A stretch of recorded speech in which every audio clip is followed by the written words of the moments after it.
pace with control of this race. Here comes a run from Davey Hazard. He blocks the 10. Not going to be enough. Ryan Pace is going to win at Talladega. Trying to hold off Wilson. He's done a good job so far. Wilson, one last desperate attempt to the bottom. He won't get there. Nick Curry wins at Bristol. Coming out turn number 2, coming down the back straightaway here. Looks like he's in a class of his own right now. Merzlak, one final time, get around the 55, big time send. He hits the wall, he hits it, he gets the lead, but can he hang on to it? Oh my goodness, he made it to the line! Big push down the backstretch is going to give him a good run through the corners. So a little bit follow from the 1. A little bit of contact there for second, but coming to the line, Toby Roberson's going to take home the checkered flag and victory here from the new Atlanta Motor Speedway.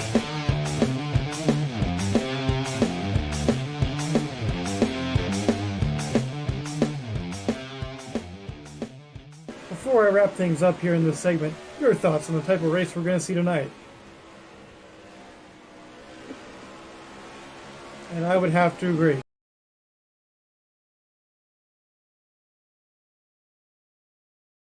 Ladies and gentlemen, boys and girls, children of all ages, welcome to tonight's feature presentation of the Velocity Racing Lead Road Ringers Series. That's a mouthful. Live right here on JTN. So glad you're joining us here tonight from Watkins Glen. As always, I'm your host, JoeTowNetwork. Alongside me tonight, he's a lovable fella. He's our favorite fella, Mr. Joseph Weaver. Hello, everybody watching from home, and hello, Joe. Thank you for the kind words there, and hope everybody's ready for some good road course action tonight at Watkins Glen Speedway.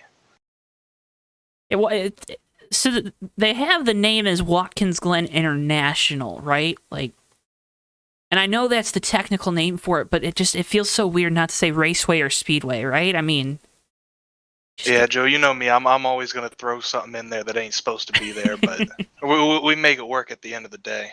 Well, we're gonna make it work here tonight. This is the first race for the Velocity Racing League here from Watkins Glen, inaugural race. Right here on JTN. We're going to be going for 36 laps tonight around this 2.45 mile configuration. No boot tonight, but Weaver, you do have that oh-so-tricky bus stop. Yeah, Joe, one of the toughest parts on this track is that bus stop. Overall, Watkins Glen, I would say an easier road course, a lot of higher speed corners, but still technical and still a hard track. A hard track to master, but one that is oh so rewarding to do that with. I remember a couple times keeping you behind me through that bus stop. Remember you not too pleased. That's going to be a trouble spot for these drivers tonight. We're using PTA physics with the ICR version 1.1 mod tonight, so a couple extra gears for these drivers to grab. That's another little helpful thing if you make a mistake, right? Yeah, Joe, these cars with these physics are definitely going to be a little more forgiving on a road course, more designed for this type of racing, unlike your Cup or CTS or even GNS physics where they more emulate a stock car. Here we're going more for a sports car feel here tonight. So, folks, you get sports car-esque racing with stock car-looking bodies. It sounds like some great Aussie V8 supercar racing here tonight from Watkins Glen. Again, we're so happy you're joining us. Qualifying currently ongoing. You'll see those times starting to trickle across the top of your screen as we go along here in the broadcast. Make sure, too, if it's your first time joining us on JTN, we'd appreciate it so much if you click that subscribe button, click the like on the video. I know it's a little early to ask you to click the like button on the video because it's a little hard to make a decision after we've been live for about 4.5 minutes almost now. But nonetheless, we appreciate it when you click that like button when you're subscribed to us here on JTN. It does so much to help support us here with the old handy-dandy YouTube algorithm. Watkins Glen also has its share of moments throughout the year's racing. I always come back to when Pablo Montoya and Kevin Harvick down there in the 90-degree turn number 1 with a couple little fisticuffs. You think back to the Marcus Ambrose, Kyle Busch, Brad Keselowski duel in 2011, I think that was. A lot of really good racing moments here tonight. Hopefully we can emulate that a little bit. And you're seeing those times start to come across the top of your screen. running sub-minute 5-second laps for the most part at the front half of the field. So we talked about it, 36 laps, Weaver. That's not a lot of time when you look at it as just over a minute a lap. That's probably around 45 minutes, depending on how many cautions we get. Yeah, Joe, we got a nice sprint race for us here tonight. Going to be interesting to see what happens. Watching a lot of Watkins Glen races in the past, you notice usually you'll get a driver, 2 or 3 that they separate themselves from the rest of the field, but something I always find interesting with this track is it seems to always come down to those last few laps. Something always happens to change the complexion of this race. Well, it's happy hour, folks. That means it's shenanigan time. It also means it's time for Mr. Joseph Weaver for you to take us through tonight's starting lineup. Yes, sir, that is correct. And starting on the pole with a time of 1:03.87 is going to be the 08 of Jerry Cook. Starting to the outside of him on the front row is the 87 of Tony Dagenhart. Your second row is going to be the 21 of Dunlap Pratt and the 93 of Jovan Anderson. On your third row, you got the 6 of Zach Rogers and the 86 of Andrew Miller. Row 4 is the 71 of William Viola and the 41 of Blaine Davis. Row 5, you have the 17 of Ruby Estes and the 78 of Seth Cole. Row 6, you have the 9 of Eli Sasick and the 45 of RJ Bishop. And rounding out the field in last place, we have the 46 of Neil Book. So a nice little field here for tonight's first race. And remember, if you want to join the Velocity Racing League for this, the Road Ringers Series, you can head on over to their Discord now. We got it linked down in our video description below. There you're going to find all the great admins, including Zach Rogers, who we'll get a chance to talk with at the conclusion of tonight's race, more about Velocity Racing. But really, really tightly knit group of guys, Weaver, which is always good to see. And with the mission here with this series specifically to help folks get a little bit better at that road racing. Yeah, Joe, Zach Rogers is a name that's been around. I've known him for quite some time, raced with him quite a few times. Definitely a guy who's got some good prowess on these road courses. Love to see a league out here, dedicated to helping people get better into an overlooked part of racing with stock cars, I would say. Now, I would think there's some detractors that would say running PTA physics doesn't model it, but I think we've seen so many times, you saw with Daniel Suarez winning yesterday's NASCAR Cup Series race, that extra track time, even if it's in a different vehicle, can be oh so important to developing your skills and developing a familiarity with the racing surface and the track that you're running. Yeah, obviously, Joe, if you have a cup race tomorrow at Watkins Glen, running this isn't going to be good comparable practice for that, but it will give you a good idea of how to drive the track, how to attack the corners, how to really push it. Like I said earlier, it's a little more forgiving with the PTA. You can really drive it into these corners deep, use a little bit of late brake, and kind of see where you can gain some time on the track. PTA physics, the most underused physics in the game, too, it feels like. I know we obviously have a good relationship with the folks over at the ASRA doing their IndyCar races sporadically throughout their season, and that's been about it for us with PTA physics. So going to be exciting here tonight, again, with Velocity. This, of course, was your Circle Diecast race preview. Remember to use code JTN to check out for free shipping on your order of $30 or more. CircleBdiecast.com is your home for all your racing-related memorabilia needs. They got you covered. Again, CircleBdiecast.com, code JTN to check out, free shipping on your order of $30 or more. Maybe you need that Daniel Suarez race win diecast. You can head on over, again, CircleBdiecast.com. And Joe, that race win diecast is going to be a hot one. I'm sure there's going to be plenty of those made. Jovan Anderson absolutely got, I don't know what happened. My goodness. I got it from Circle B Diecast, oddly enough. Well, I guess they were Plan B sales at the time. Or at least that's their... Anyways, to make a short story too long, apparently. I got Daniel Suarez's first Xfinity win diecast, so I'm really debating on having to get that first Cup win, so I have the pair together, He also, believe his first Xfinity win diecast, he signed every single one of them. Did you know that? I did not, but that's pretty cool. I always like having a nice signed diecast, Never really been one to say I pay more for one, but it is something nice to have, I would say. It's all about that experience, right? You want to meet that driver and get them to like actually sign it. Yeah, I definitely would always prefer getting it signed in person, but sometimes that isn't always possible. So getting it signed from manufacturer isn't always a bad idea. There is something going on with these cars down here. I don't think I'm allowed to say exactly what it is on national YouTube streaming, but do with what you saw. With that information, yeah, what you want, I guess. Oh, And just having a good old time, you know? It's very much happy hour, isn't it? See, that I think that's what it's all about. That's why they call it happy hour. I went over to the bar and partook in happy hour over there. Got a couple of Tesla Model S's out here. Yeah, we got a big field, some Honda Accords. I saw a Mitsubishi Evo out there, a Dodge, even old Monte Carlo. Of course, you got Toyota, too. Don't forget Toyota. Oh yeah, that you got the Camry. Oh my goodness. Sure, we're missing one at least. Oh my goodness. Oh my goodness. Man, I can't even keep the realism.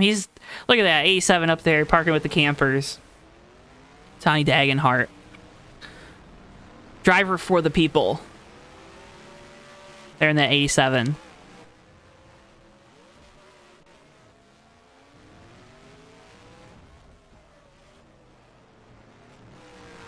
Also have a BMW out here, a big boy as the people would refer to it in the sports car racing world. That thing is pretty wide. How hard is it to pass that BMW? Well, I think we'll see how hard it is today, Joe. See how wide he makes that thing. It's already wide enough. You never know how wide a driver can make a car. There's a trusty Chevy Camaro. Andrew Miller. You know, Miller's pretty good at these road courses. How much stock do you put into a guy maybe being good with cup physics on the road course? With tonight, how much of a difference is it really going to be?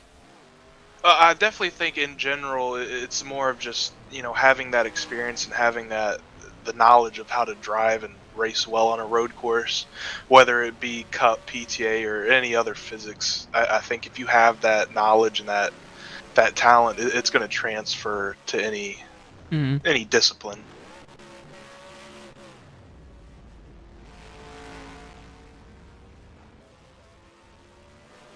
Allie Rain and Jackhammer92, glad to see you both in chat, and it sounds like both going to be joining us for tomorrow night's Maverick Cup Series event from Michigan. Glad to hear that. Excited to see both those drivers back out on track. Ricky and I are going to be on the call for that one tomorrow night, 8:30 p.m. Eastern Time here. If you like what you're seeing now, yeah. No, Joe, I bet you're happy saving on travel expenses. It seems like we've been going to Michigan quite a lot recently. I don't even have to book a hotel, you know, that's the best part. Just drive down the road to Ann Arbor, it's perfect. In and out, back home in your own bed at night. That's what I'm saying. Good luck and shout out as they make their voyage across the country to the Cal Poly Formula SAE club and team. Our very own Tommy Bordeaux going to be piloting that vehicle at Michigan this week. I think at last update they're rolling through Nebraska right about now. I remember Tommy saying they were supposed to be here by Tuesday. I don't know if they're going to get here by Tuesday. I guess they could. Nebraska, yeah, they could. Hearing some news, y'all getting some pretty big weather up there. Really? Apparently, Chicago's going through it bad right now. I'm hearing some other people that's going to keep moving east, so it might have went by you already, or. Well, no, it wouldn't have, but it's on its way. Yeah, I know. Keep your eye out the window, Joe. I know the forecast was not looking good. We have our emergency service devices ready and raring to go in case Bristol and I have to do a quick evac from the central JTN studios.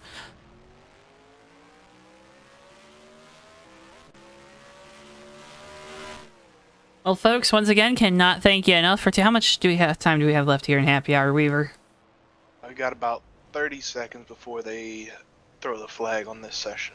All right, wonderful, wonderful. Once again, folks, can't thank you enough for tuning into JTN tonight. I'm Joe. He's Joe. Cup of Joe up here in the booth from Watkins Glen. Excited to bring you the action here with the Velocity Racing League Road Ringers series.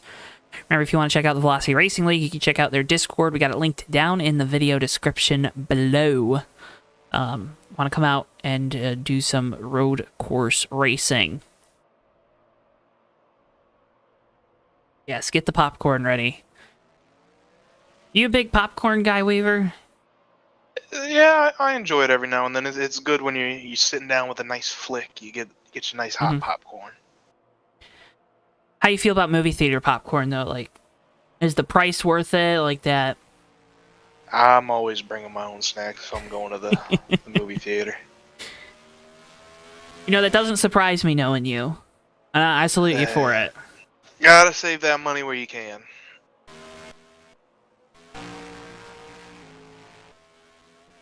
Nine car. Eli. Oh, I'm gonna get that wrong. Sasak.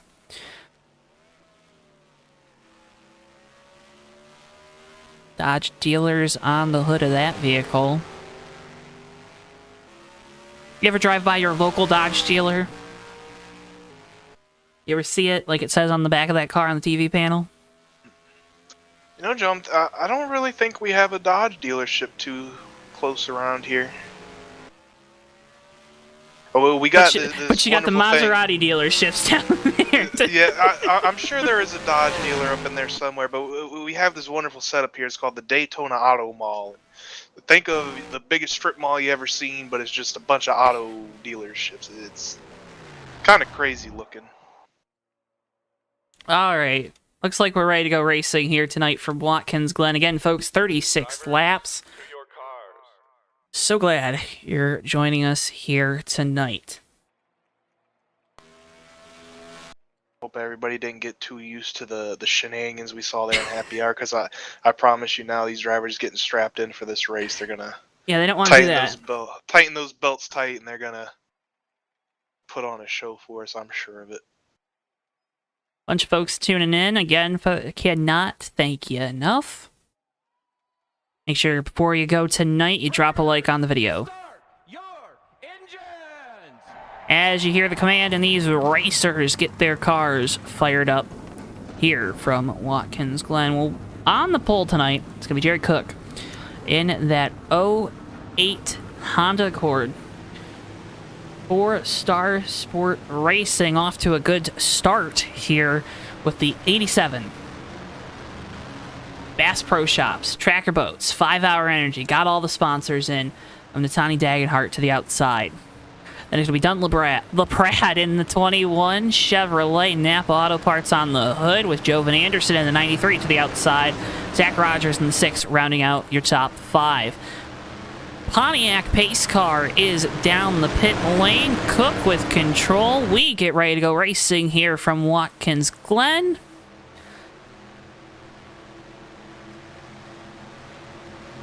Green flag, and we're underway here with the Velocity Racing League.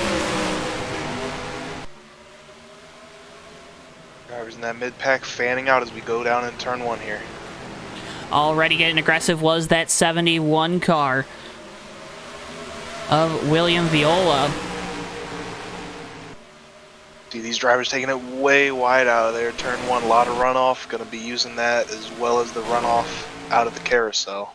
I was going to say, there's a decent runoff, too, on the exit of the bus stop. Have to be careful not to cut that last bit of corner. Everyone, though, going to be so aggressive here. You can almost take it completely straight there through the bus stop if you do it right.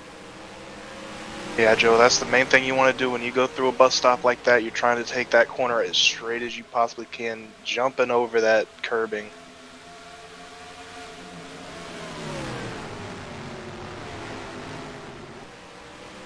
Oh, 08 of Jerry Cook, able to take the lead here on this race start. Not getting a lot of pressure, rather, from behind. The 87 still there. Saw the 71 little tank slapper there to that to the outside wall there off the final corner. 6 is Zach Rogers in the Rowdy Energy car trying to find a way around Dunn LaPrade.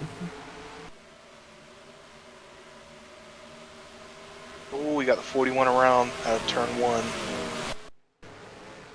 Looks like just a harmless spin going to get it back going. That's Blaine Davis and that Eminem's Accord.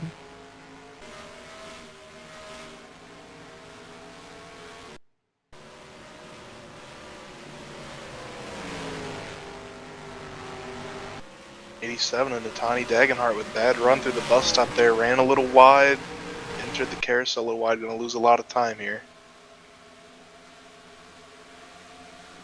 Look at the cars shifting.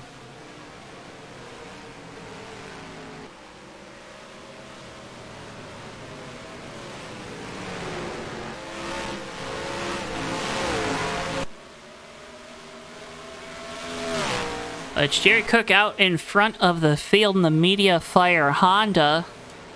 Pass for third. There goes Zach Rogers to the inside. We know the hometown hero wants to win here tonight. Car way wide. That's the 71.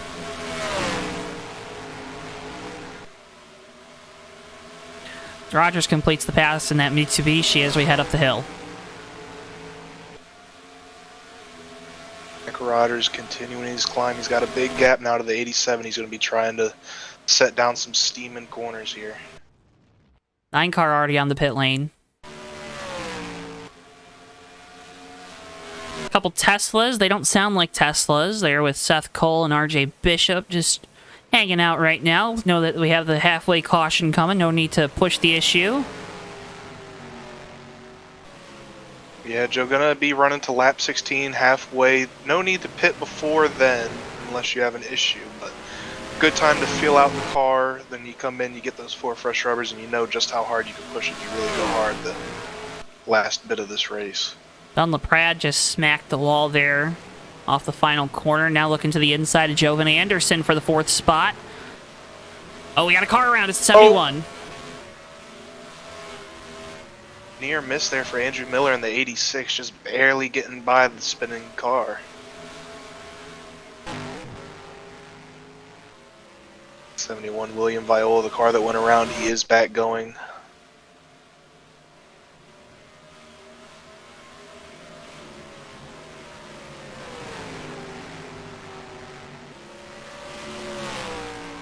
All right, folks. Well, while we are single file for now, Zach Rogers, I think, is going to try to make me regret doing this. We're going to fix that lap counter for you at home.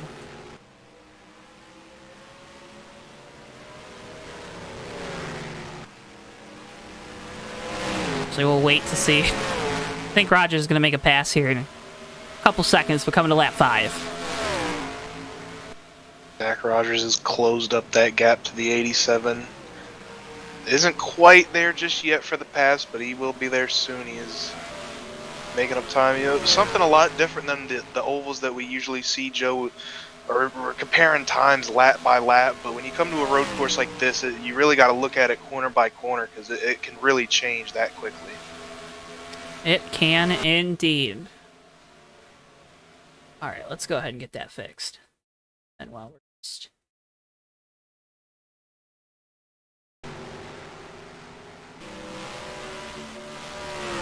Look at that, and we're back. Didn't even have to go off air. That's how good we are. No, we've kind of got a couple things figured out, right, Joe? You know, you'd think eventually we would.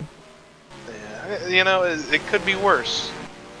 Could be worse. It definitely could. See the 87. Dagenhart kind of closing the gap there at Cook, who's the leader. Rogers sits in 3rd. Yeah, I think Dagenhart there got a little whiff of that. Oh, no! Oh! 87. Dagenhart around in turn number 1. Gonna lose 3 spots. Gets it back going. Have to worry about those tires, though. It is 2X wear tonight. A tough break there for Natani Dagenhart. Really nothing of his doing there. The 08 got a little loose there on exit 1. 87 likely checking up there to miss the sideways car and going around on his own. How do you kind of avoid doing that? I know it sounds a lot easier from up here when you're not behind the wheel, but that's something that you can't avoid doing, getting too worried about a driver, right? It really is tough in a situation like that, Joe. You really you got two choices: either check up or hit the guy in front of you. And sometimes checking up can spin you out, like we saw there.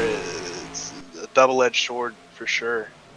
Zach Rogers looking to the inside, really gonna get loose down there in one. You see the 08 loose up over the rumble strip. Side by side through the S's. Now, can you go double file through there? Yes. Do you want to go double file through there? No.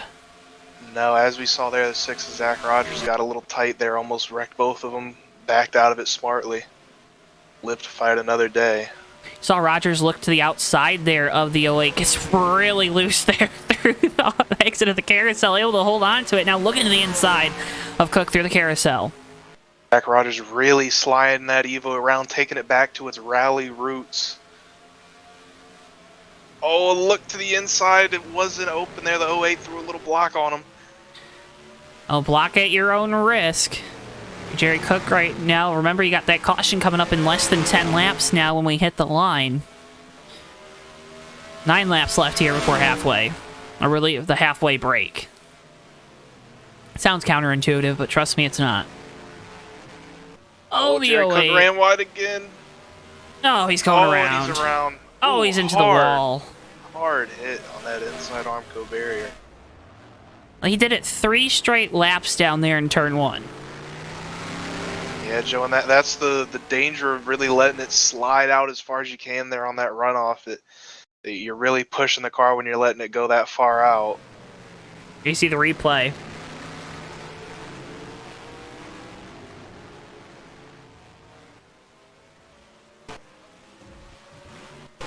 Heavy hit. Oh, for the 08 of Jerry Cook. One of those situations where you know you got that guy behind you who's looking a little quicker, and he forces you into that error. Now that was a big error, going to cost Jerry Cook.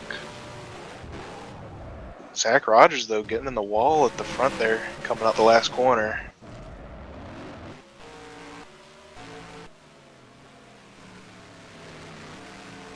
If you're Zach Rogers, now you take it easy, right? You don't want to damage that car, make your your pit stop of the race any longer than it has to be.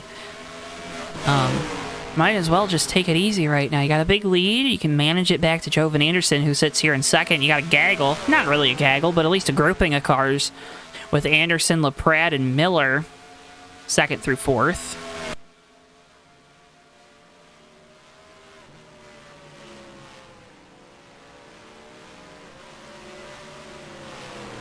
Yeah, Joe, I think if you're Zach Rogers, the correct move here would be, backing it down just a little bit, trying to manage that gap. You got a big one to that next gaggle of cars behind you in second, third, and fourth position.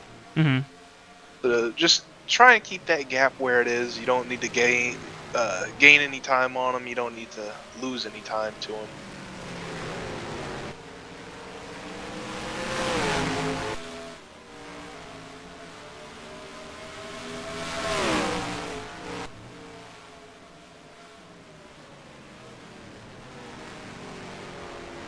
On that same page though, Joe, there's some drivers, it's hard to back down.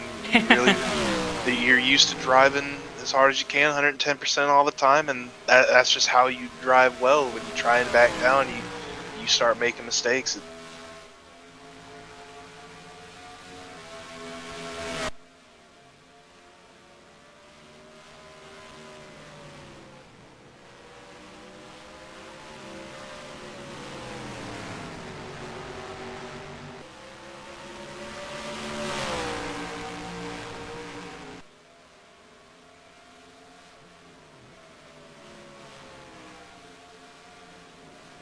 Kind of watching these three here.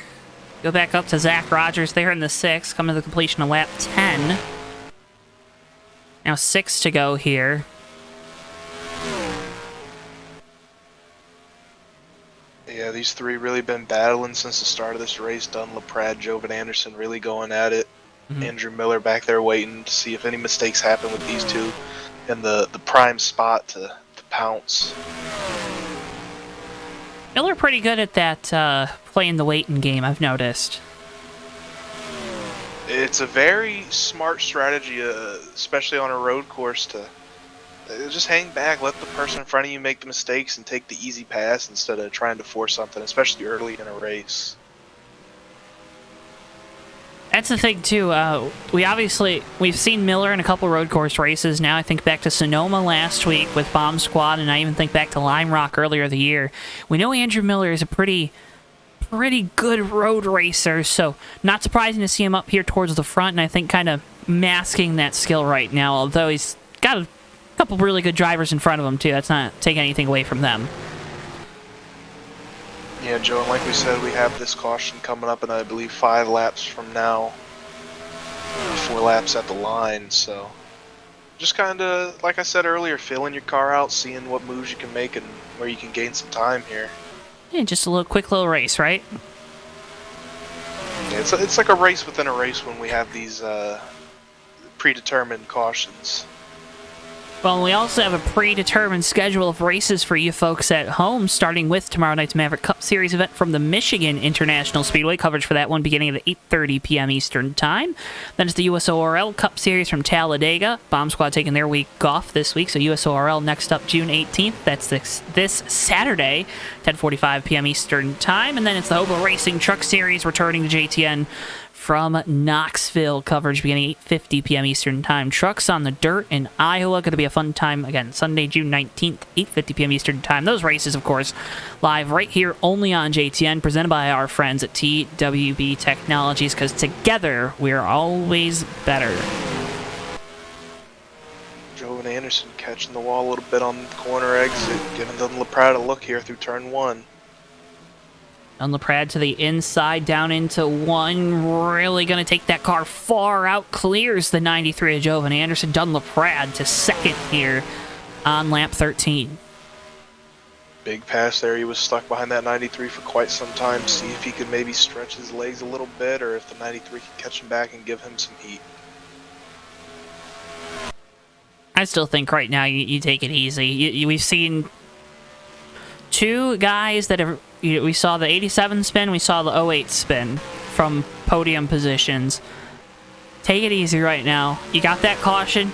You're going to group back up with that 6 Zach Rogers, who is gone right now.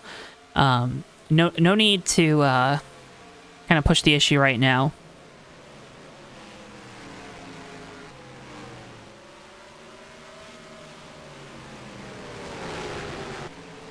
Yeah, Joe, I think that's a pretty safe strategy call there. Just, right around. We got a caution here in about 3 laps, so. Got a car around off the final corner. It's the 87 once again. They're starting on the front row. Dagenhart having issues here in this race. Gonna have to come back down the pit lane. Already lost a lap, too, and probably gonna lose the Lucky Dog spot. There we saw the 08 of Jerry Cook also was in pit road that time by.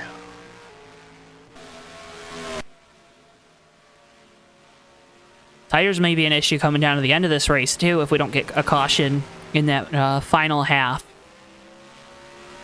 Possibly, especially we see those people that are coming down now, people that have spun, maybe doing it for track position, but may also, like you said, tire wear could be an issue. Once you spin that car around, it's going to put a lot of unnecessary wear on those tires.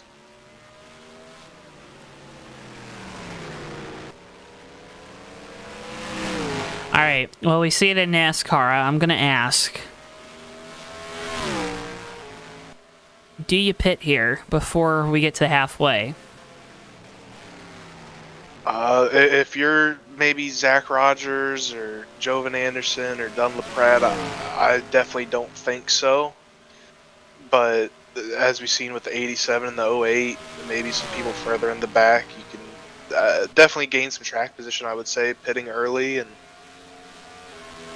getting those 4 fresh tires, take it easy for a lap, and then you get better track position to start the next segment. No rule against pitting with less than 2 to go before the halfway break, so I like track position on a road course. Them pesky stage cautions, Weaver, they're ruining my road course racing.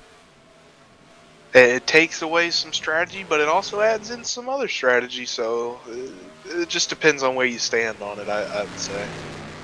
this is going to be the time by to be looking. If they're going to pit, they would be doing it this time, I would assume. Mm-hmm. Like Dunlop, Pratt, Joe, and Anderson staying out. Could be an issue, too, where they're not going to be good on fuel to make it to the end, which is something that we should probably also mention. Ooh, the Prad. Really loose there over the curb. We spell curb with a K, right? In this situation, yes. If it's on the side of a racetrack, it is a curb with a K.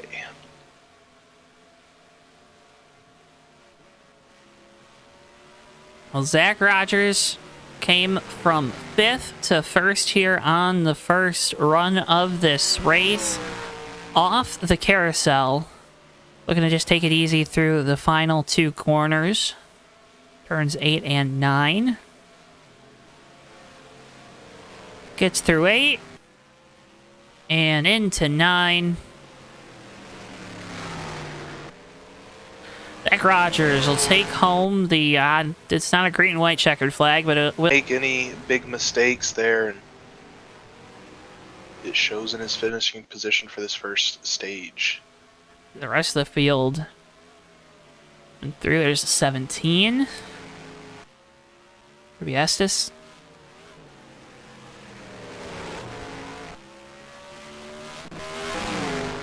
He's 17. 17's a lap down too, right?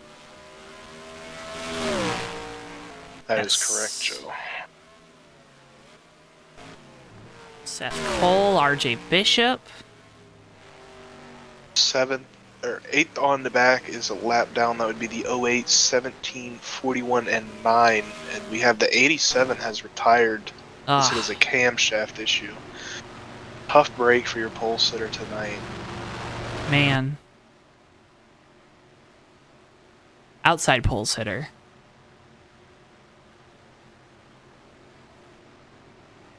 Right? No, they have it backwards here, Joe. You mean I've been saying things wrong the whole night? Yeah, I just didn't want to correct you. You should have. Professionalism in this room is very high. Folks, cannot thank you enough for tuning in here to the Velocity Racing League, a Road Ringer series from Watkins Glen International. Make sure, if you haven't already, to drop a like on the video and subscribe. I'm Joe Twansky. He's Joseph Weaver, or Joe Weaver. It's a cup of Joe. Here for the inaugural race from Watkins Glen. It's the hometown hero, Zach Rogers, leading the way right now with Dunlop, Pratt, and Jovan Anderson filling out the remainder of the podium. Actually, Joe, taking a look back at it, I was gaslighting you a little bit there. I was the one who had it backwards. 08 was the pole sitter, 87, the Tiny Dagenhart outside pole. Under caution too, and I didn't have the caution graphic on, so I think it's a wash, Weaver. I think it's a wash. We both made mistakes. Pit road gonna get active here. Something to note: Watkins Glen, a tricky pit road. You have a hill in there, hard, easy to get a little up there in the pit speed. Get a black flag here, something to watch out for.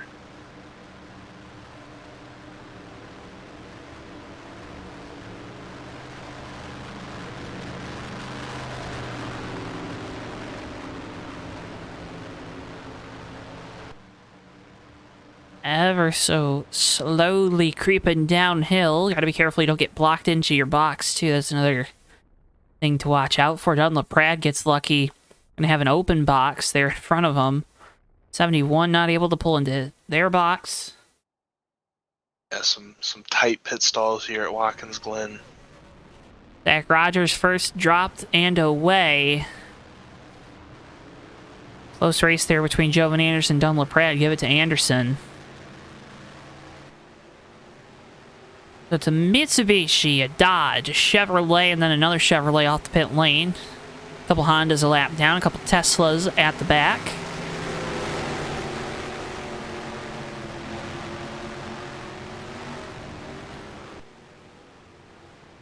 Folks, remember you can use code JTN at checkout at CircleBDiecast.com for free shipping on your order of $30 or more. Remember, Circle B Diecast is your home for all your racing-related memorabilia needs.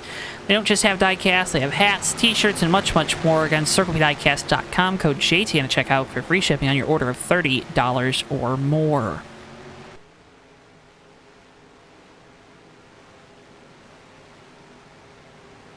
It's an illusion, Weaver. It's an illusion. Is it?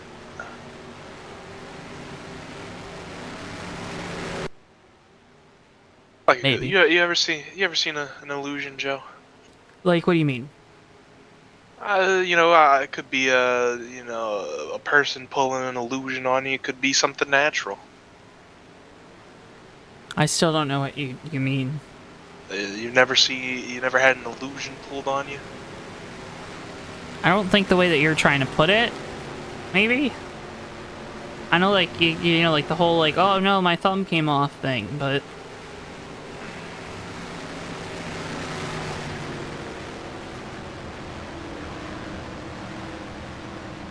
Oh, I got your nose. Get ready to go back green flag racing. Zach Rogers is going to lead us back. Joe Anderson, Dunlop Pratt, Andrew Miller, Seth Cole, and RJ Bishop. Hard to tell. I think that is the 71. William Viola, Jerry Cook, Rubiesis, 41 of Blaine Davis, and then the 9 of Elias Sack. Only one car retired from this event. It is the outside pole sitter, the 87 of Matani Dagenhart. As we get ready to go back racing here, Zach Rogers with Control Rowdy Energy Mitsubishi.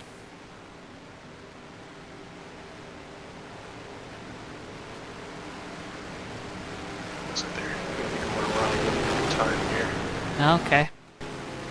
Like the 78 had to come back down the pit lane. Looks like it, Joe. I believe the perceived green flag there might have been an illusion for you. It all ties together, doesn't it? Always does, Joe. It always does.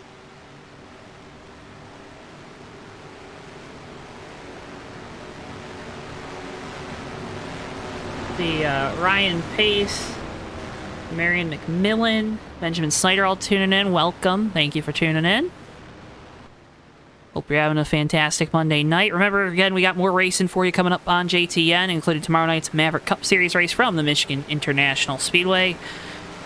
Then we head down to Talladega for the USORL Cup Series.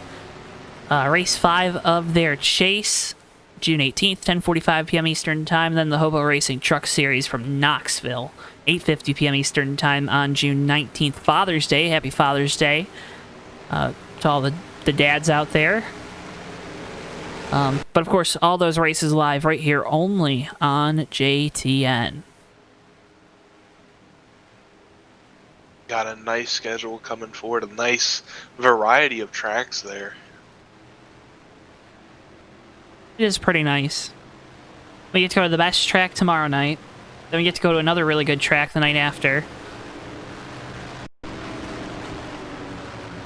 Are you, We're really covering about every base. Well, I guess you consider it a track as well. You could say we're covering all the bases. The dirt track at Knoxville? Mm-hmm. Yeah. I mean, we got them all. We got road course tonight. You got the intermediate tomorrow night. You got the super speedway dirt track. I guess we just need a short track, right? Yep. That's all we're missing. You can argue dirt track, short track, 1-in-1, hand in hand. Man, all the people saying Bristol's a short track this past year with the dirt race. It's like, no, it ain't. What is it? It's dirt track. Okay. You gotta classify it as dirt track. You can't classify it as a short track for the sake of classification of each track that they race at, you know? Yeah, I agree. If it's a dirt track, you definitely have to specify that. Yeah. If you want to call it a short dirt track or a dirt short track, you could. But Nonetheless, Zach Rogers doesn't care because he's leading here at the road course, completely different. Getting ready to take us back green in that number 6 Rowdy Energy car. Into the restart zone. Green flag. We're back underway here from Watkins Glen.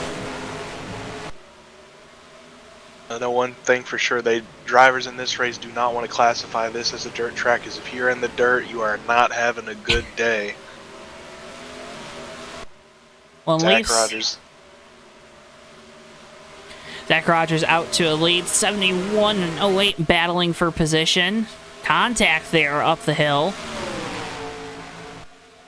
Away to Jerry Cook getting his lap back there with the lucky dog, looking to make his way through this field and try and get a charge back towards the front. And BMW getting pretty wide like we talked about, huh? Absolutely, very wide through the bus stop there. Got a little shot there on the entry. Jerry Cook gets by him. Gonna set his sights here on 4th place.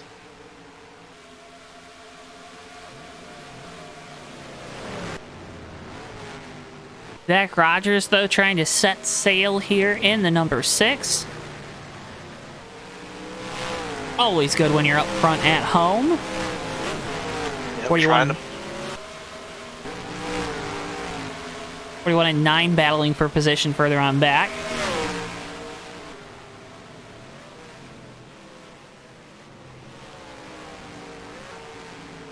We're going Have you noticed that these guys, they wash out so far wide down there in one sometimes that it's a complete waste, you know?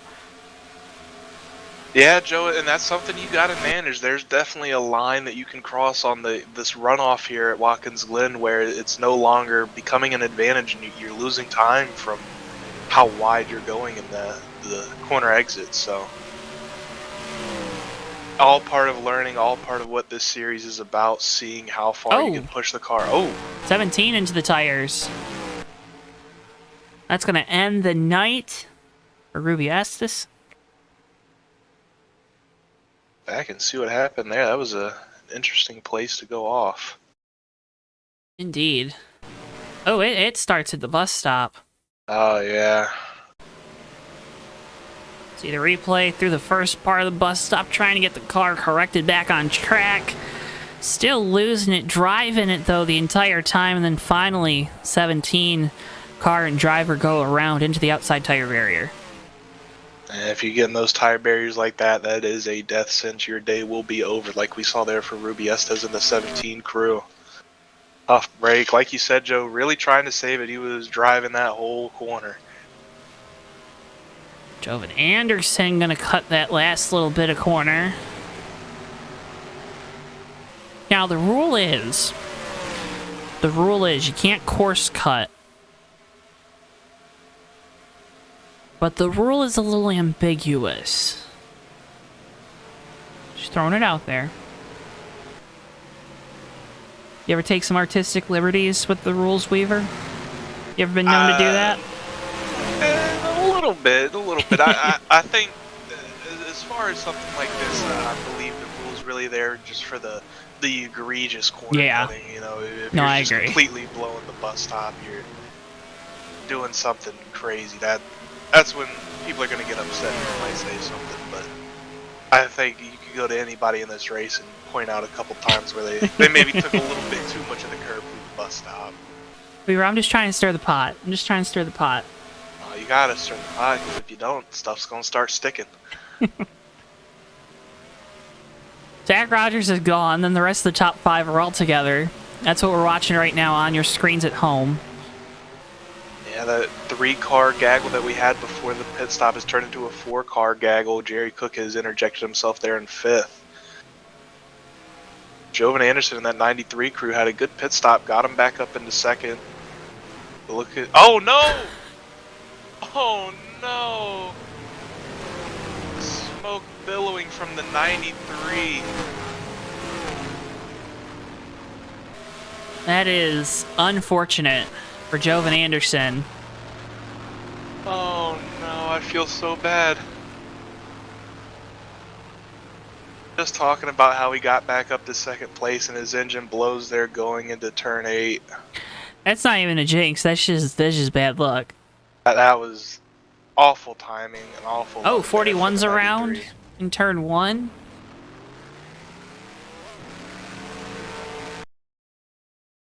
To answer the question, chat, Zach Rogers has not led every lap. Jerry Cook led a good portion of the beginning of this race. Speaking of, Jerry Cook now up into second, got by Dunlap there. See what he can do. He's been on a run through the field now. He's got clear track in front of him to catch up to Zach Rogers, see what kind of laps he can start putting down here. Hopefully Rogers has been managing the tires too. You know, you get a big gap like that, you might as well take advantage of it in that way, right? Oh, no! Zach Rogers around at the front of the field. That is not my fault. Things are getting chaotic right now here from Watkins Glen. Let's get a replay of our leader going around at the front of the field. Oh my goodness. This is what we talked about. You can't be this aggressive when you got the lead. It's that curb there in one, isn't it? Yeah, it looks like he took turn one just a little too hot, kind of a little wide on entry there, and then it just went around on him on exit. Tough break. Quick recovery, though. He didn't lose a ton of time, but those tires are not going to be up to snuff with the rest of the field. Hopefully they'll last for him for the rest of the race. Gonna need a caution if you're the 6 car. I would think so, and I tell you, somebody who's happy is that 08 of Jerry Cook. Hopefully not to jinx him now, but he was in second with a gap to make before he even got a chance to challenge for first, and now he got that first position, you know, put into his lap. Now he's in the position where he has to manage that lead. You just got to keep the guy with, you know, arm's length away, right? You just don't let him get close enough to challenge you, but also don't get too far out in front that you're burning your stuff up unnecessarily. I think so, Joe, and he's laying down some hot laps at the time by a 104. He's definitely trying to maybe establish a little bit of a gap here on second place Dunlap.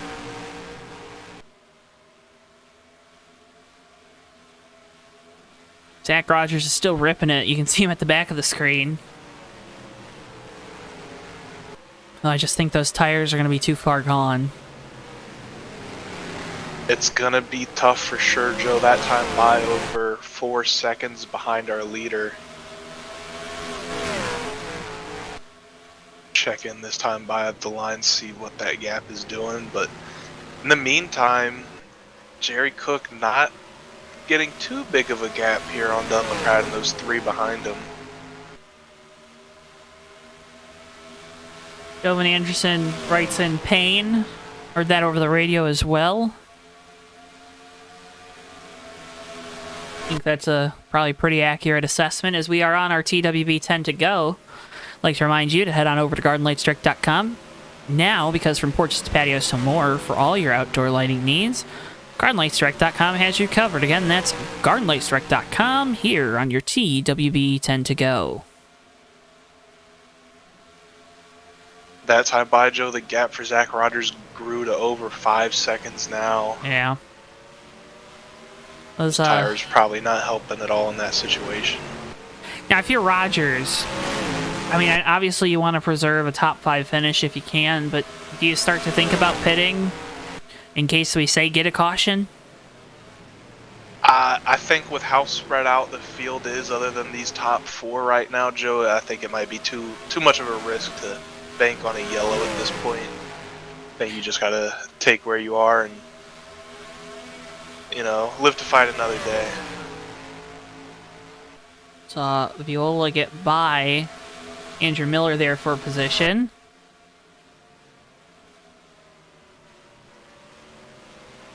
Didn't talk much about Viola in that first run before the yellow really coming to life here in the second run.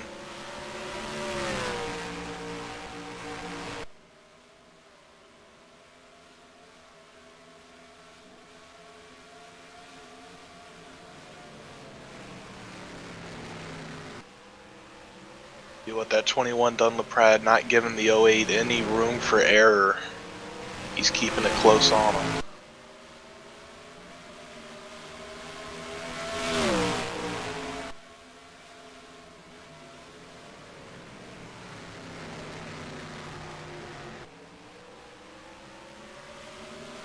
big thing right now that I'm noticing, 21 ever so slightly just can't run as good of a line right now as the 08 to Jerry Cook.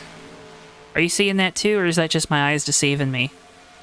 Yeah, I think so, Joe. He may just be, trying to follow in the tire tracks of the 08, try and just click off laps here to get down. He's not really falling off any. He's not really gaining any either. So see if maybe he starts pushing here as we get closer to the end of this race.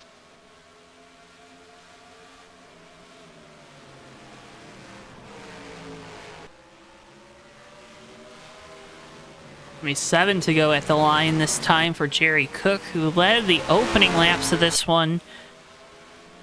Then it was Zach Rogers looking to go on to a victory here. Had a decent lead before spinning down here in turn number 1. We've seen this be the trouble spot for all of these drivers tonight.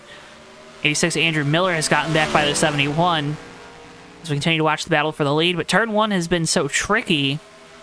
We saw the 17 get into the tires outside the carousel. That retired that vehicle.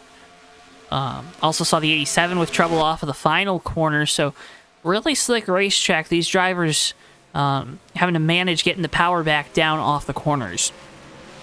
Absolutely, Joe. We talked about it before race, about how you can really push these cars with the PTA physics here. And it looks like that might just be biting a couple people, maybe trying to push it a little too hard.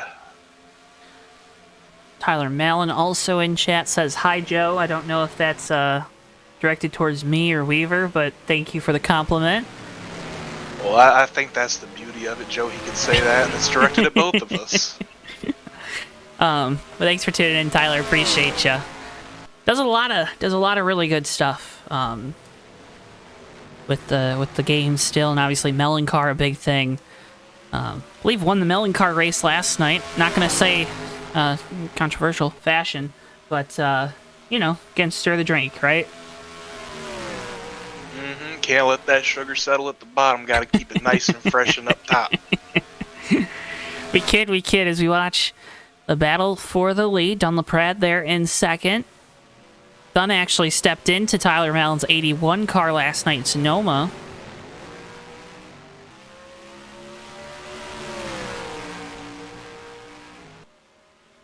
And Viola writing in. I hope I'm saying that right. 71 car. William Viola currently running in 4th. Get you a look at it real quick. There you see that 71 Beamer.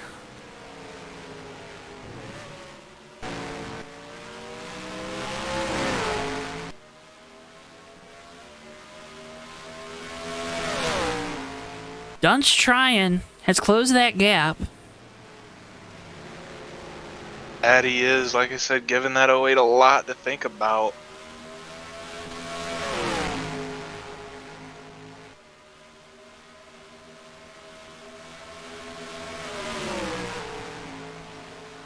These two caught a big break with the 86-71 start. Oh, no. Side by side into the bus stop. Brad looked to the outside, gave up some time on entry. Gonna look to get a good exit. You gotta get single file through that bus stop. LaPrade does the smart thing, but sometimes as a racer, that's the hardest thing to do on the racetrack. Battle continuing here as we head into turn number 8.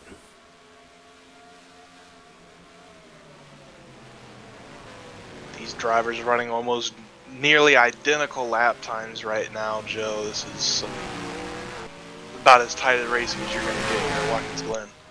It's all going to happen to who makes a mistake here at the end of this race, because these two so evenly matched right now. I think Dunn might have been playing some games, cooling down those tires, letting Cook have a little bit of a gap as we're at the 4 to go mark.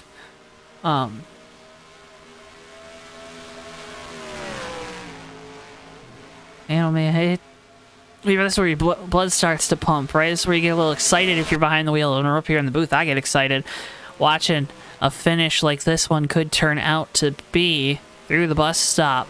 Got 3 more shots through there for LaPrade. Absolutely, Joe. This is the part where you start feeling that heart rate tick up a little bit. Start getting those beads of sweat forming on your brow. The 41 of Blaine Davis in front, too. Don't know if we'll catch that 41 here before the end, but it could be something to note as we're going to hit 3 to go this time at the line.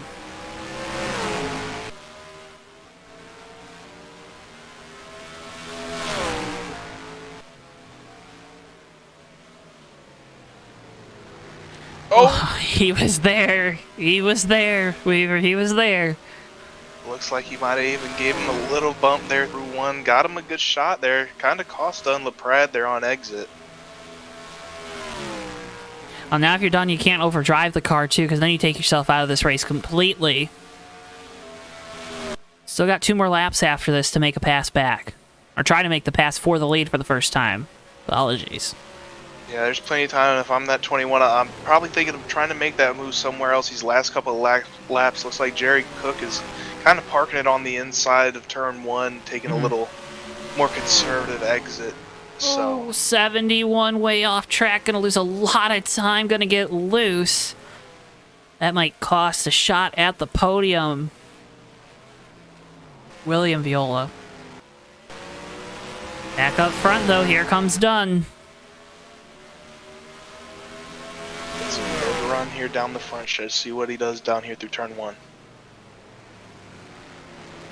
So like you said, Cook parks it on the bottom, trying to take that shorter line, make the 21 get to his outside. He was there for a second. Don LaPrade is moving right now in that Napa Auto Parts Monte Carlo. Sitting in second. Going to be heating up the back bumper of that Media Fire Accord down into the bus stop. Looks low. Cook blocks. 21 to the outside, down into the bus stop. Backs out of it, goes single file here through the bus stop. Trying to get a good run here off the carousel. Going to run a little high here, arc it down low, catch that apron. Can't really do it too well. Going to have a nice gap here. It's still going to come down to this final lap. It's going to be a duel to the finish. And Jerry Cook hold off Don LaPrade. Dunn has not led a lap yet tonight, but has been up here inside the top 3, inside the top 5, all throughout. This time at the line, white flag will be displayed. One final lap to go here from upstate New York at Watkins Glen.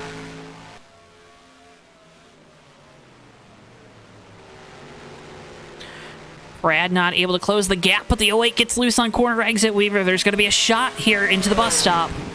Absolutely, 08. Jerry Cook took a little wide there through turn 1. And Dunn LaPrade a chance. He's going to be right on his bumper down the back straightaway. See what kind of move he makes to the bus stop. A thrilling finish brewing here at Watkins Glen. LaPrade in second. Into the bus stop we go. Cook maintains the lead, both using up those curbs as we enter the carousel. The 9 of Estes in front of him. Hopefully he moves out of the way, let these guys finish this race clean. Gonna give a little bit of toe to that 08. Might be the difference that he needs to stay ahead here. Final 2 corners. Into the final corner we will go. Jerry Cook started out in front of the field. Gonna almost hit the 9. Stays away from it. Gonna be a drag race to the line. Cook blocking. We're wrecking. Jerry Cook wins it here from Watkins Glen. That was a little more exciting than it needed to be. A wild finish there for sure. Jerry Cook in the 08 getting it done. Oh my goodness. Did you see that? Oh yes, I did. It kind of scared me a little bit. I saw it out the corner of my eye and I was like, that ain't right. But Jerry Cook takes home the victory. Let's grab you that replay. Cause boy oh boy was that intense. Very. What a race there for the win. Like I said pre-race, it always seems like these Watkins Glen races come down to those last couple laps. I don't know if the block helped him win the race, but it definitely sealed the deal there for the 08. And then watch this. Throttle hangs on the 71 down into 1. Oh my goodness.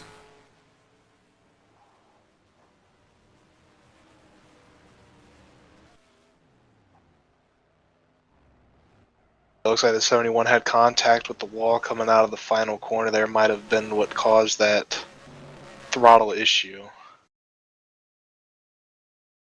Well, Jerry Cook wins it and burns it down here for the fans at Watkins Glen.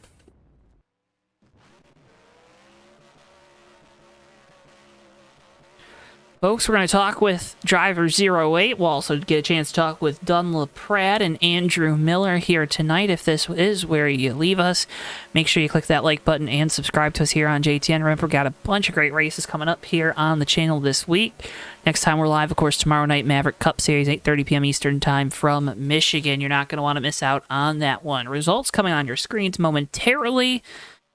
We're going to talk with our top 3 finishers. And we just might have a special guest lined up before we're said and done here.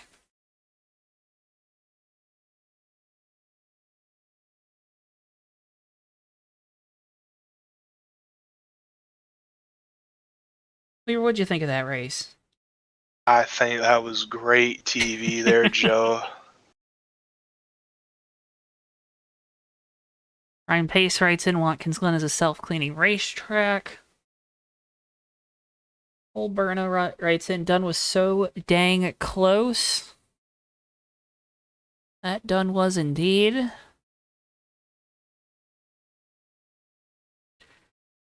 Again, results in moments.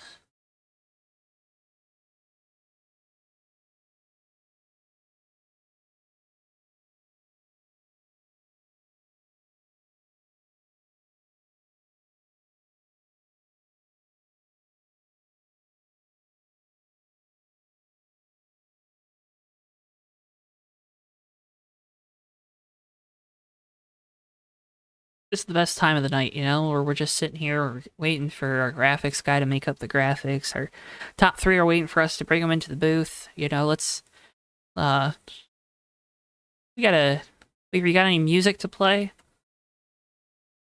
I don't think any that would be appropriate for the airways of JTN. So, Well, I know you were working on some new songs, so we're excited to hear them, hopefully, here for the end of the year. Weaver, a big musician. Is that Joseph Weaver? All right. Results on your screens in moments. There they are. Let's go ahead and start by talking with our race winner here tonight. Slowing, ain't he? Oh, no. Oh, hello. You know, we're talking with Jerry Cook. He was talking with his crew. Actually, he was talking with the other podium finishers. But Jerry, man, oh man, 19 laps led tonight. It definitely didn't feel like, though, it was going to end in a victory after that spin in the first half of the race. Oh, yeah. That was nerve-wracking at the start when we were just battling with me and Natani there at the front field. But then both of us going into turn 1 that one time, we both hit the curb and it knocked their rear tires up, and we about spun it. Natani lost it. I didn't. And then the following lap, I lost it. So I was just thinking at that point, just wait till the halfway mark and then just try to rebound from there. And luckily in my favor, Zat hit the same bump that we did. So. How tricky was that? Because everyone really seemed to be using that runoff room down there at 1. Oh, yeah. If anything, I learned towards the end there that it was not as tricky as you think, as long as you just wait a little bit longer to go wide. You just arc the corner a little bit, just wait a little bit later, and then you can go wide. It'll be a lot smoother transition going across compared to how we were just pretty much going over a ramp, going wide there. Well, and finally, I mean, a terrific battle there at the end of the race with the 21 Dunlop Pratt.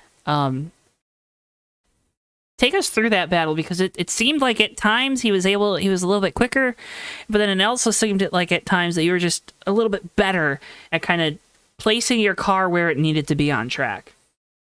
If anything, I was just nervous the whole time because I thought I thought he would just like send it down the inside or something. Last second, I was just worried that he might pull a send on me. Just watching him in my mirror and just trying to take a defensive lines, keep the inside away from him. And it worked. I'm so glad he lifted several times going to the bus stop. I thought I was doomed, but he lifted for me, and I was grateful for that. Yeah, too wide doesn't work through the bus stop too often, but coming off of that final corner too, a little scare there with the 9. You made the right move, though, there at the end to hold off the 21. Congratulations on winning the drag race back to the line by a country mile, Jerry. But, again, congratulations on the win here tonight. Before we let you go, though, the floor is yours. I know you got a bunch of folks tuned in, family, friends, sponsors. Go ahead and shout out all those wonderful people that help you get to the racetrack. I just want to shout out Tyler Mound, Natani Dagenhart, Jelani Howe. Y'all are my best friends. I love y'all. All right, that's all for me. Jerry, once again, congratulations on the victory here tonight. And as always, thank you so much for taking the time to talk with us. All right, see y'all. Eric Cook, driver 08, your winner here tonight. Let's go ahead and next bring in our second place finisher, driver of the number 21 Napa Auto Parts, Monte Carlo SS. What a throwback. Dunn LaPrade. Dud, you got a copy? Yes, sir, I do. And what did you need to do? I'm going to ask the easy question. It's also the toughest question to answer. What did you need to do different there to get around that 08? As far as coming to the checkers there, I had to hit the brakes to avoid hitting him. But I could have matched with Fotto, keep going if I wanted to. But I mean, I don't want to win a race like that. Plus, I already wrecked him here a couple months back in a different league, so I didn't want to be that guy. So, other than that, everywhere else, I just need to. I was better than him in the carousel, and then the front tires just said nope and just gave up on me on the carousels in the final 3 laps. So I think at that point, I think I was still able to keep up with him, but I think just losing that edge to him on the carousel is what the difference was. I was gonna say too. We saw it. It felt like that last run there ebbs and flows to it. Sometimes it felt like you were a little bit quicker. Sometimes it felt like the 08 was a little bit quicker.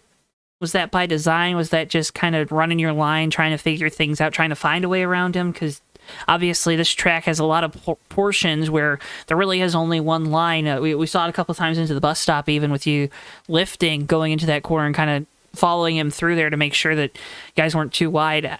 Were you looking for things maybe at times, or was it just he got a fast one on you at the end?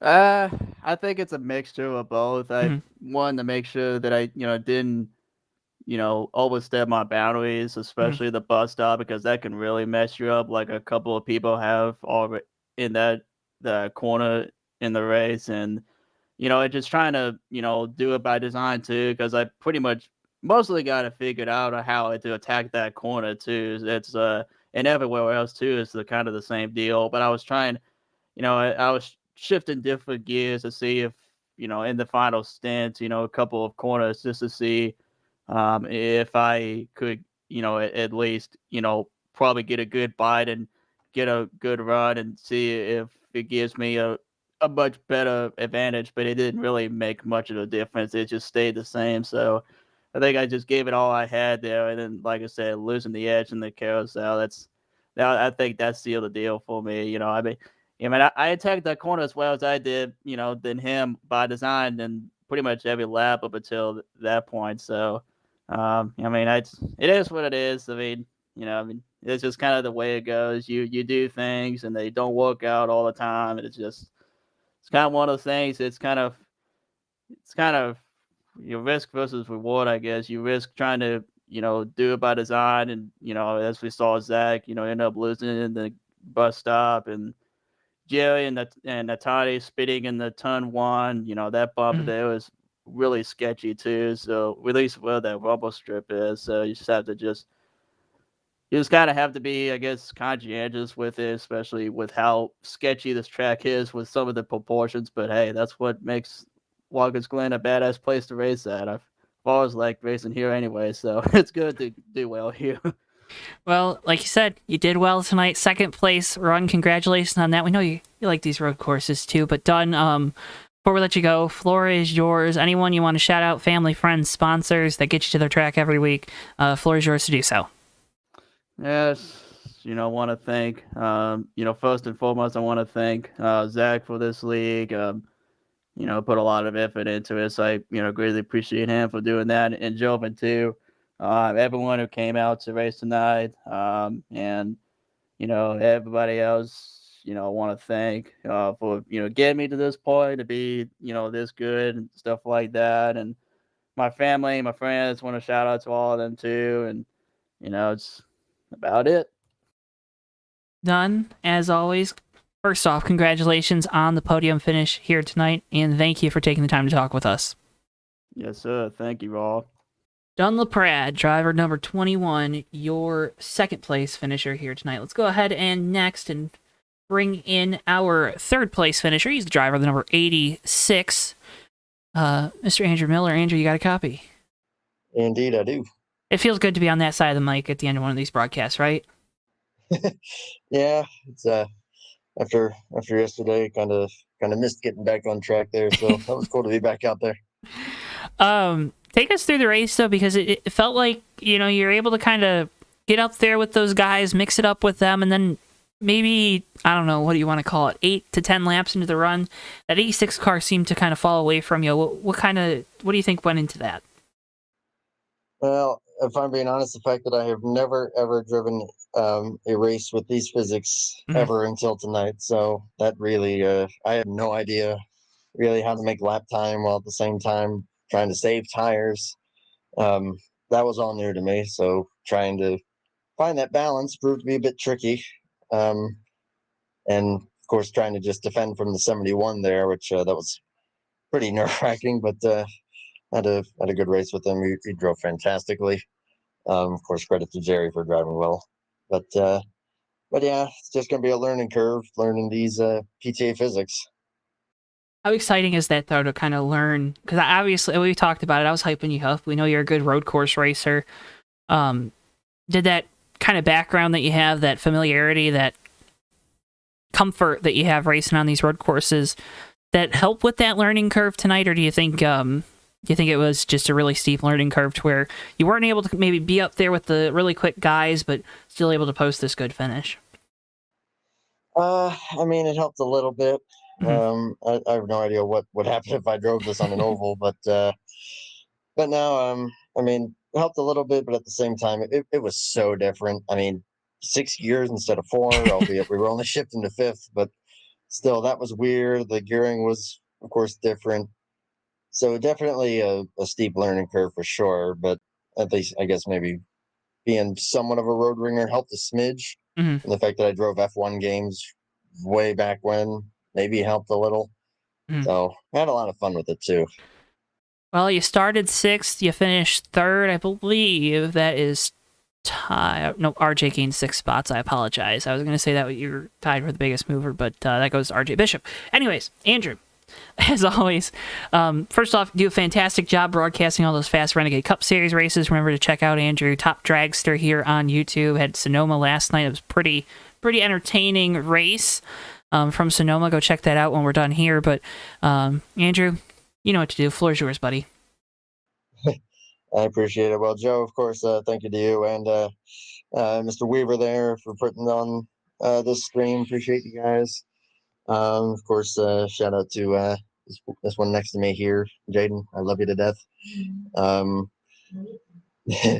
course, everyone on Discord, love you guys, and also Zach Rogers and Jovan Anderson for putting on this league. That was a lot of fun, and the renumbered 86, which was the 47. If you look very closely, you can still see the 47 just kind of hiding behind it. But thank you guys again, and yeah, we'll see you all at North Wilkesboro on Sunday. Andrew, as always, congratulations on the 3rd place run, and thank you so much for taking the time to talk with us. I appreciate you guys. You guys have a good night. Andrew Miller, driver 86, your 3rd place finisher from Watkins Glen. Well, let's go ahead and bring in, we get a chance to talk with him. He's the driver of the number 6 here tonight. Finishes 5th. We have some bigger things to talk about. It's the one, it's the only. Mr. Zach Rogers. Zach, you got a copy? Yes, I do.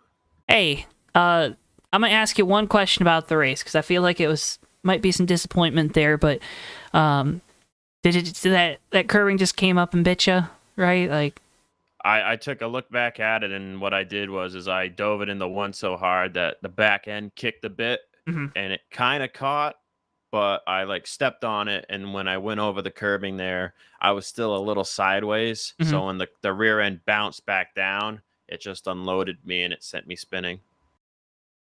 So just an error. I like that you got the error figured out though, and it's a good segue into, because we talked about this when you were forming this, and you obviously contacted us here at JTN, but Velocity Racing League here with the Road Ringers series. Talk more about kind of the goal of everything, the mission statement, I guess. But big goal, anytime someone starts a new league, there's always some skeptics. But what's the main goal here at Velocity to be the contribution to NR 2003 as a whole, I guess, is the best way to put the question. Well, for a few years now, I've always wanted to see like a road course league out there. There was an IndyCar league back in the day called IORL, run by Zach Buchanan, and that was a very popular IndyCar league. But ever since they've stepped away and gone to iRacing, it might just be I'm living under a rock, or they're just I don't see any like road course centered series out there anymore, especially not anything that uses PTA physics. So I wanted to have a series that would run strictly road courses with the PTA physics type that you could have fun and you could learn as well. Because, obviously you looked at the leaderboard tonight. We had people running 104s like Jerry, myself, Natani, and then you had people a little off, and then you had people a little further off. But I mean, the goal is for them to find what they're missing there. If they so desire to get better, we can help you learn. Like the big thing with road racing I've learned is if you follow behind somebody, you'll learn so much. Equipment, the wheel plays a big factor into it, but mainly you can find something.